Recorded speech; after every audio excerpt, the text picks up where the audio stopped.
நம்ம அம்பிகைய எப்படி வணங்கலாம்? அவளை சிறுமியா பாவிக்கலாம், மங்கையா வர்ணிக்கலாம், தாயா வணங்கலாம், குருவா பணியலான்னு நான் சொல்லலங்க. நம்மளுடைய குமரகுருபரர் மீனாட்சி பிள்ளை தமிழ்ல சொல்றாரு. மீனாட்சி மீது அளவு கடந்த பாசம் குமரகுருபரருக்கு. அதனால சிறுமியா வர்ணிச்சு நம்மளுடைய மீனாட்சிய கூப்பிடுறாரு. அகந்தை கிழங்கை அகழ்ந்து எடுக்கும் தொழும்புற கோயிலுக்கு ஏற்றும் விளக்கே இளம்பின் பிடியே உயிரோவியமேன்னு சொல்றாரு. நம்ம அம்பிகைய உயிரோவியமேன்னு சொல்லி பாடுறாரு.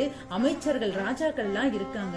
குட்டிய ஒரு சிறுமி ஓடி வந்து ராஜாவுடைய கழுத்துல இருக்கக்கூடிய மாலையை எடுத்து நம்மளுடைய குமரகுருபரருடைய கழுத்துல போட்டுட்டு வேகமா ஓடி கோயிலுக்குள்ள போயிடுதான். உள்ள எங்க போகுதுன்னு அந்த சிறுமிய பார்த்தா கோவில் கருவறைக்குள்ள போய் நம்ம மீனாட்சி இருப்பா இல்லையா, அந்த சிலைக்குள்ள போய் மீனாட்சியாவே மாறிடுது அந்த சிறுமி அப்படின்ட்டு அழகா சொல்றாங்க. அப்படின்னா நீங்க எப்படி வேண்டினாலும் அப்படியே தன்னை காட்சிப்படுத்தக்கூடியவள் நம்மளுடைய அம்பிகை.